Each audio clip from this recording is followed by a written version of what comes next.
We've been looking at various scenarios in the scriptures where people felt like they were dying, that things were not going well, fairly, and God seemed to be nowhere to be found. He was the unlocatable God.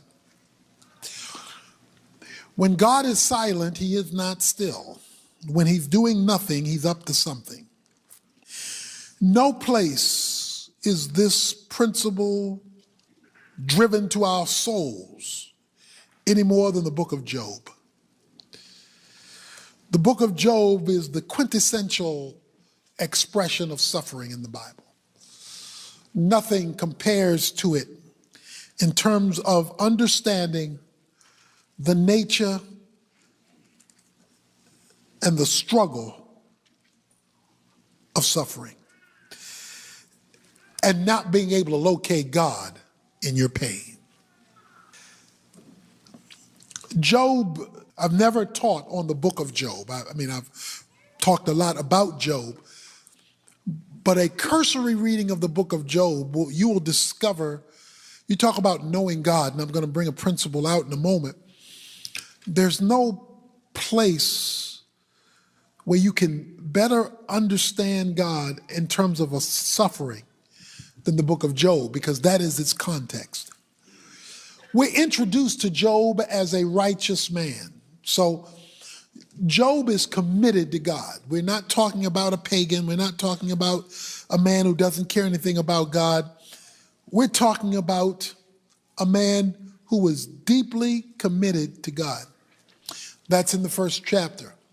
We're also talking about a successful man. The first chapter wants us to know how successful this man was in his business life. It tells you in verse 3 of chapter 1 all that he possessed. Therefore, it is possible to be godly and successful. And I'm using success there to refer to have achieved or accomplished a lot in life. He had accomplished a enterprise, if you will. He was also a family man with 10 children. And so he was committed to God. He had overwhelming wealth. And he had a family. This is Job.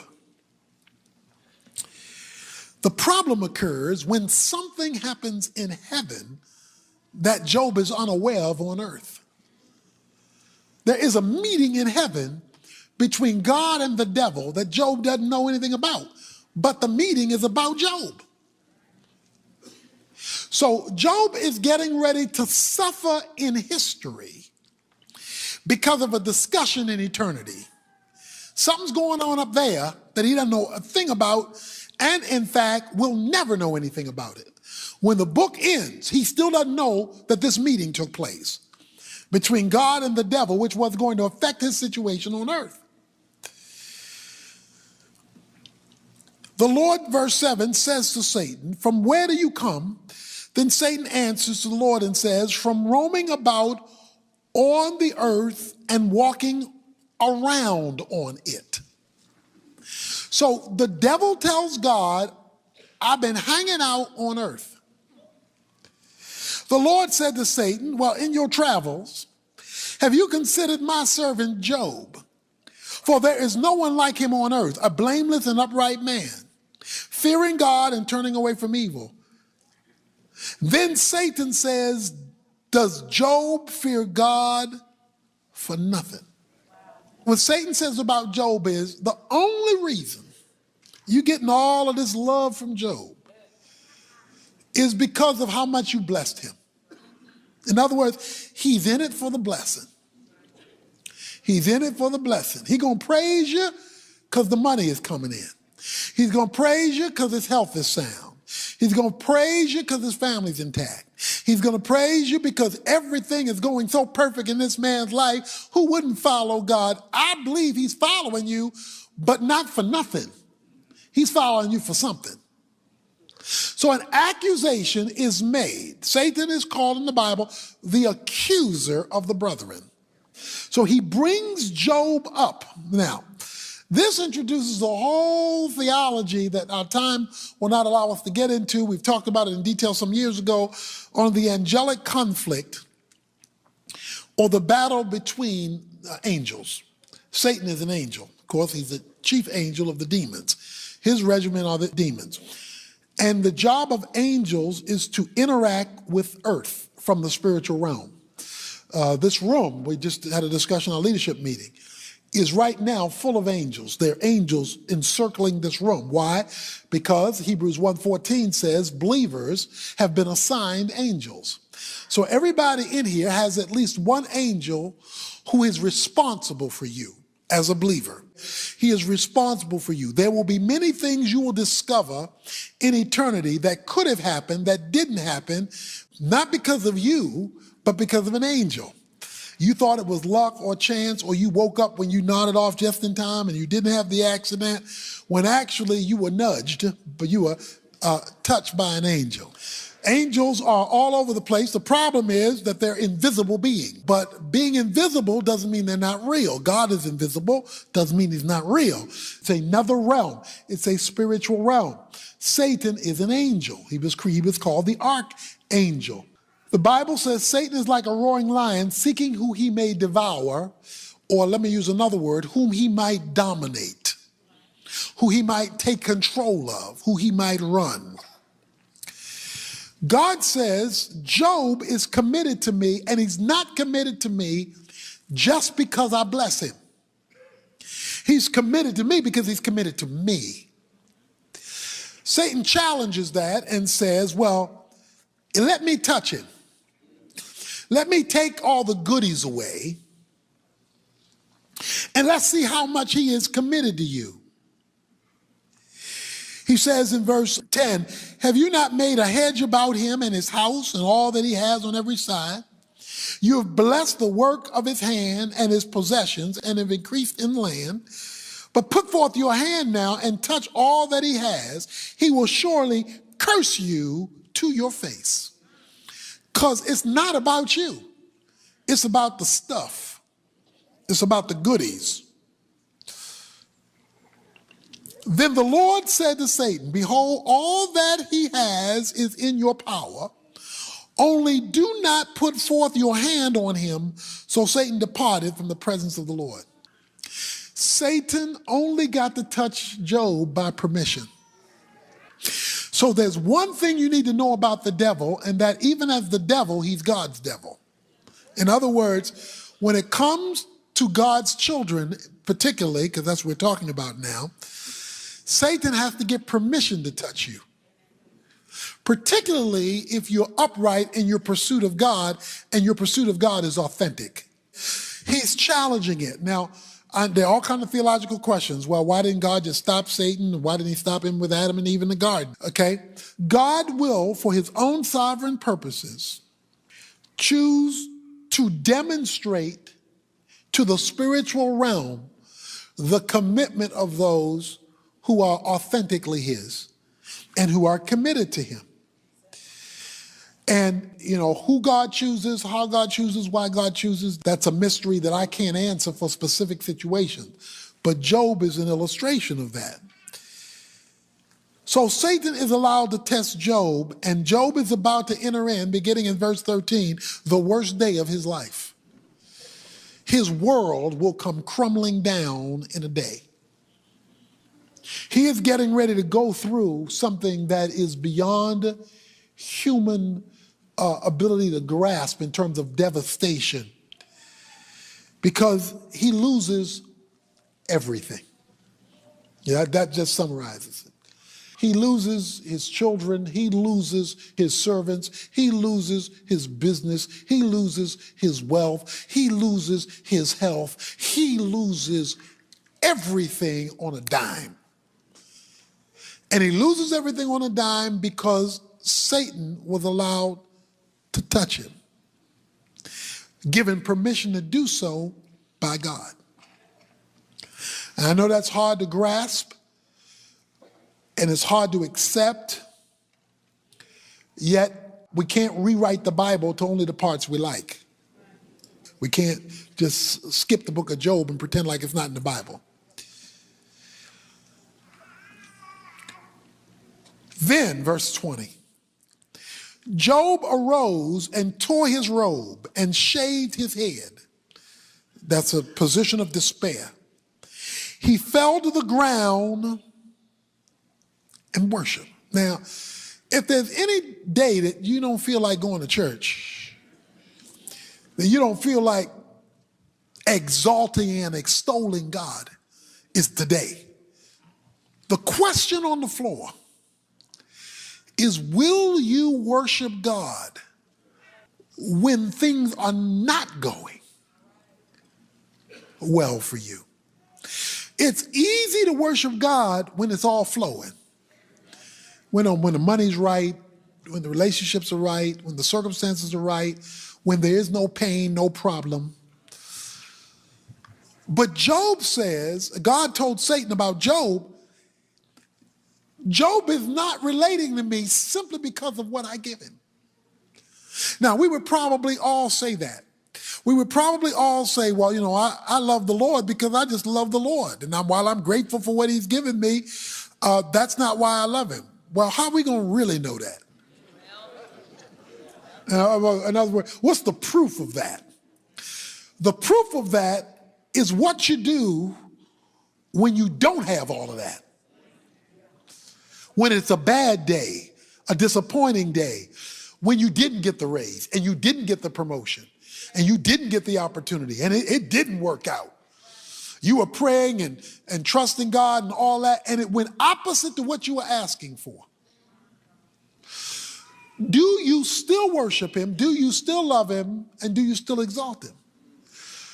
You see, the proof of your love is when it goes bad, not only when it's going good. So he worships, and he said, naked I came from my mother's womb, and naked I shall return there. The Lord gave, and the Lord is taken away. Blessed be the name of the Lord. Through all of this, Job did not sin, nor did he blame God. Now, that's an interesting statement because it says he didn't blame God. But in the previous verse, he says the Lord gives and the Lord takes. Sound like he blaming God to me. He says the Lord took all this.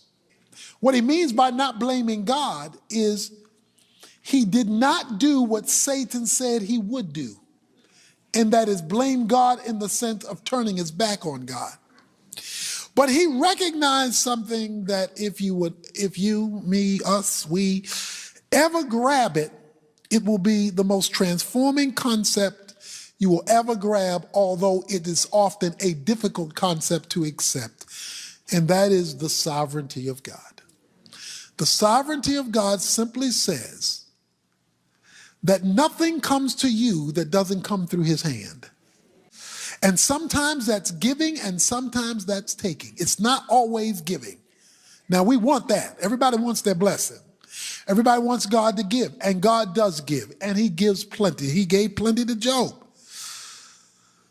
But the Lord giveth and the Lord taketh, which meant Job recognized between giving and taking that all he had was a gift from God. And that because it was a gift from God, God had final rights to decide where things wound up. The only way to survive life, particularly when it's doing you in, is to remember the sovereignty of God. So Job didn't know about the devil, but Job knew enough to know that none of this would have happened if God hadn't allowed it. Now he knew that much, that this would not have happened had God not allowed it. Whatever you are going through, or when you go through those days, and you will go through those days will happen. You don't go looking for them. They know where you live. You will go through those days. And you will raise the question of the book of Job. And the question of the book of Job is simply this: why do the righteous suffer? Because we already told he's upright. I'm amazed at what some preachers try to do with this book. They try to say that, well, Job went into a bad spell. And he went into a bad spell, and because he went into a bad spell, this happened to him. But the book goes out in front to tell you how upright he was. I mean, it tells you that on the front end. What people want is they want to dodge this reality that God does allow negative things in our lives. This is not heaven. That's yet to come. He does allow it. I want to challenge you and us. When that happens, I want us to go against our nature and worship. Anyway, his wife, chapter 2, verse 9, said to him, do you still hold fast to your integrity? Curse God and die. The helpmate becomes a hurtmate. Curse God and die. I kind of feel for her because she's seeing him suffer. She don't want to see him suffer anymore. But remember, that's what Satan wanted to get him to do, to curse God. She's saying, why don't you go ahead and curse God so he can end this? What does Job say? He said to her, you speak as one of the foolish women speaks. Shall we indeed accept good from God and not accept adversity? In all of this, Job did not sin with his lips. So we're being told Job is not sinning. He says everybody only wants good. And sure, we want good. We should want good. But he says if God allows negative, bad, adversity in our lives, it's still God allowing it. So he's still appealing to the sovereignty of God. Many times we have to deal with situations we don't understand in people's lives. The death of a baby. A woman has her first pregnancy. She's lived with 9 months of joy and anticipation, and the baby dies. Can we give an explanation for why that happened? Absolutely not. And you can make up all the fanciful statements you want to make, and it doesn't change the fact this is this woman's baby. And so we face those. We face tragedies and difficulties in ministering to people. If those things didn't happen, you wouldn't even need ministry. Ministry exists because in this world there is trouble. And no trouble hits a believer that does not pass through God's fingers first. So here's what you must do. You must say, God, this came through you. Even though it wasn't directly done by God. He gave Satan permission to do it. So certain things God won't do that he will allow to be done. That's sovereignty. Now, when you get to heaven and you ask him about it, you're going to go, oh, okay. It'll make sense. We can't make sense of a lot of this now. We can't answer all the why questions. Sometimes we get an answer and sometimes we don't. But Job is holding on to his belief system that God is in control. See, God is not in control only of the blessings. He's in control of the mess. Now, when you are going through, whatever you're going through, whenever you're going through it, God will most naturally seem far away. Look at chapter 23. Job chapter 23. Verse 8, behold, I go forward, but he is not there. And backward, but I cannot perceive him. When he acts on the left, I cannot behold him. He turns on the right, I cannot see him. So I can't find God. That's what he says in verses 8 and 9. But then look at what he says in verse 10. But he knows the way I take. I can't find him, but he knows where I'm located. When he has tried me, I shall come forth as gold. My foot has held fast to his path. I have kept his way and not turned aside. I have not departed from the command of his lips. I have treasured the words of his mouth more than my necessary food. I can't find him, but he knows me. He knows where I am, why I am, how long I've been here, how long I'm going to be here. I'm going to worship him because of what I know he knows. Even though I don't understand why he's doing this to me and why it's taking so long for it to change. So he can't find God, and God is often absent as far as what we can perceive. We feel God when things are going well, but when he's nowhere to be found because we're going through and it looks like Satan is having his way with us, or circumstances are having his way with us. Now, this all comes to a head because he's trying to figure this out. He's trying to figure out, why are you doing this to me? And he's not getting any answers. This all culminates now beginning in chapter 38. Now, we don't have time to read this, but I want you to read chapters 38 through 41. In those chapters, 38 through 41, God now enters the scene, the God he couldn't find.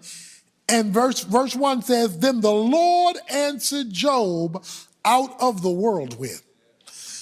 So Job has been asking for 37 chapters, where are you? I can't find you. How come? How long? It ain't right. He's got 37 chapters. He's been trying to figure this out. He called some of his homeboys, 3 of his homeboys around. So why can y'all help me figure this out? And they messed him up more. Yeah, he's trying to figure this out. Because sometimes only God can deal with it. It's too deep. It's too personal to you. And while you're seeking answers, you're not getting specific clarification for why you're stuck in this mess. In verse 38, God gives him a lecture on God. It is one of the most pregnant lectures on God in the Bible that shows the scope of God's greatness, the scope of God's sovereignty, the scope of God's control, and the finiteness and limitations of a man. Basically, he tells Job in 38 to 41, all you giving yourself is an Excedrin PM headache, because I am the unfigure-outable God. That's what he's going to tell him in 38 to 41. This one you need the whole bottle for, because this one, he tells him, he says, why don't you help me keep the water from coming up on the sand? Why don't you go out and feed Leviathan? That's the dinosaur. Why don't you go out there, why don't you feed the lions? Why don't you go out and do that? In other words, he's showing him his limitations. He's saying to him, you're not going to figure this out, Job. You're not going to figure this out. Now, chapter 42, in closing. Watch this now.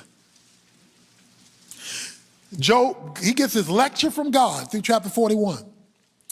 Then Job answered the Lord after he gets his lecture and says, I know that you can do all things. I got it.